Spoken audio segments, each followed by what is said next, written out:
एक गांव में एक व्यक्ति अपनी पत्नी और पुत्र के साथ रहता था। जहां वह और उसकी पत्नी नम्र स्वभाव के थे, वहीं उनका पुत्र बहुत गुस्सैल था। वह हर समय चिढ़ा हुआ रहता था और बात बात पर गुस्सा हो जाया करता था। गुस्सैल स्वभाव के कारण उसकी किसी से नहीं बनती थी। आए दिन उसका आस पड़ोस के लोगों से झगड़ा होता रहता था। उसे कोई पसंद नहीं करता था। उसके कोई दोस्त नहीं थे। माता पिता अपने पुत्र को लेकर चिंतित थे। वे चाहते थे उसके स्वभाव में परिवर्तन आ जाए, लेकिन लाख समझाने पर भी उसका गुस्सा जस का तस रहा।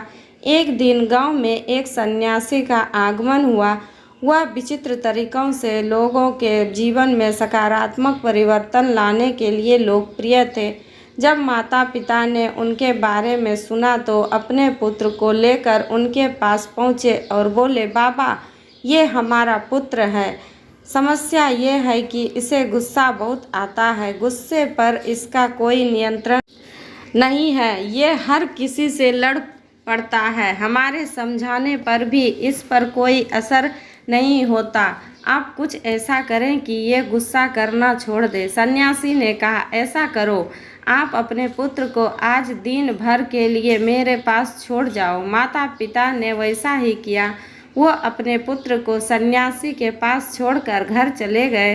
सन्यासी ने लड़के से कहा, पुत्र, मैं तुम्हें एक काम देता हूँ, क्या तुम वह करोगे? लड़के भी अपने गुस्सा से परेशान था और चाहता था कि उसकी वह आदत छूट जाए। वह बोला, यदि आपके दिए काम से मेरे गुस्सा करने की आदत छूट जाएगी तो जरूर करूँगा। सन्यासी उसकी बात पर मुस्कुराए और बोले, मैं प्रयास कर रहा हूँ पुत्र, तुम भी मेरा साथ दो। जाओ, चिकनी मिट्टी के 2 ढेर तैयार करो। लड़के ने वैसा ही किया।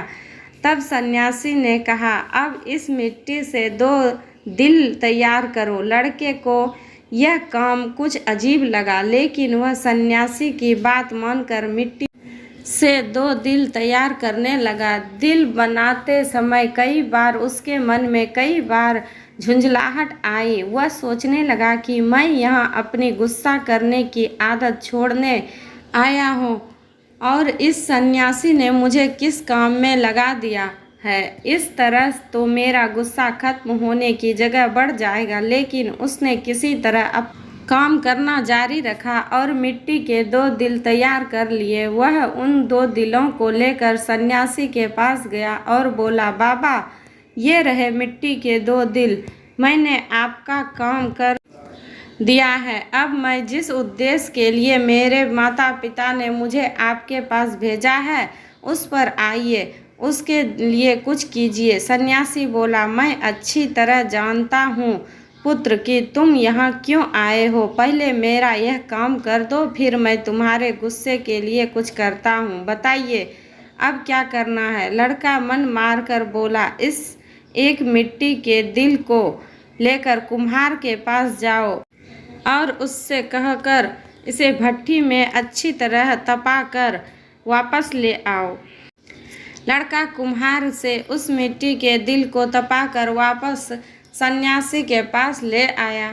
तब सन्यासी ने उससे कहा, अब इस दिल में जो चाहे रंग भर दो। लड़के ने उस दिल को लाल रंग से रंग दिया और रंग चढ़ाने के बाद वह दिल बहुत सुंदर नजर आने लगा। लड़के ने जब अपने दिन भर की मेहनत से तैयार उस दिल को देखा तो बहुत खुश हुआ और सोचने लगा कि सन्यासी बाबा से कहकर मैं इसे अपने घर ले जाऊंगा और अपने कमरे में सजाऊंगा। वह खुशी खुशी सन्यासी के पास गया और वह दिल दिखाते हुए बोला, बाबा देखिए, रंग भरने के बाद ये दिल कितना सुंदर लगने लगा है। हाँ, ये बहुत सुंदर दिख रहा है। आखिर तुमने इतनी मेहनत से इसे तैयार किया है, लेकिन अब तुम्हें इस दिल पर हथौड़े से चोट करनी होगी। कहते हुए सन्यासी ने एक हथौड़ा लड़के के हाथ में पकड़ा दिया। अपनी दिन भर की मेहनत पर हथौड़ा चलाते हुए लड़के को बहुत गुस्सा आया, लेकिन किसी तरह अपने गुस्से को पीकर उसने उस दिल पर वार कर ही दिया। हथौड़े की चोट से वह दिल टूटकर बिखर गया। लड़के को बहुत दुख हुआ। वह बोला, बाबा, मेरे दिन भर की मेहनत बर्बाद हो गई। लेकिन सन्यासी ने उसकी बात पर ध्यान नहीं दिया और मिट्टी का बना दूसरा दिल उसे देते हुए कहा, अब इस दिल पर भी हथौड़े से वार करो। लड़के ने वैसा ही किया, लेकिन हथौड़े के वार से उस दिल पर हथौड़े का निशान उभर आया, लेकिन वह टूटा नहीं। लड़का आश्चर्यचकित होकर कभी उस दिल को तो कभी सन्यासी को देखने लगा। वह सोचने लगा कि मेरे माता पिता मुझे किसके पास लेकर आ गए। ये सन्यासी बाबा तो मुझे पागल लगते हैं। वह बोला, मेरा पूरा दिन यहाँ बेकार के काम में चला गया। अब मैं यहाँ एक क्षण भी नहीं रुकने वाला।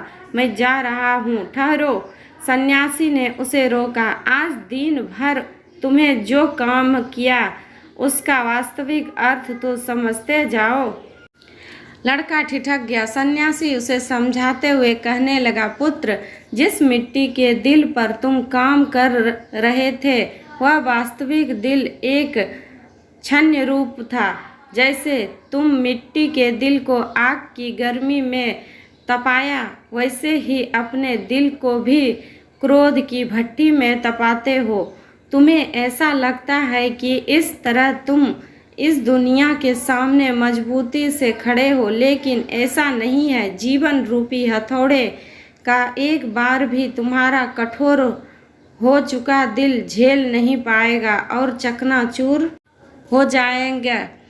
ऐसे में तुम संभल नहीं पाओगे। जीवन के दुख दर्द को सहन करने के लिए तुम्हें अपना दिल नरम बनाना होगा। जब जब भी उस पर कोई दुख आएगा, उस पर कुछ समय के लिए असर जरूर होगा, लेकिन वह टूटेगा नहीं, बल्कि कुछ ही दिनों में संभल जाएगा। क्रोध जितना नुकसान दूसरों का करता है, उससे कहीं अधिक तुम्हारा स्वयं का करता है। इसलिए क्रोध करना छोड़ दो। अपने दिल में प्रेम और क्षमा को स्थान दो। उसे विनम्र बनाओ। लड़के की आंखें खुल चुकी थी। उसे सन्यासी को वचन दिया कि वह अब से अपने क्रोध पर काबू रखेगा और अपना व्यवहार सुधारेगा। सीख, क्रोध जितना नुकसान दूसरों का करता है, उससे कहीं अधिक तुम्हारा स्वयं का करता है। इसलिए क्रोध करना छोड़ दो। अपने दिल में प्रेम और क्षमा को स्थान दो। उसे विनम्र बनाओ।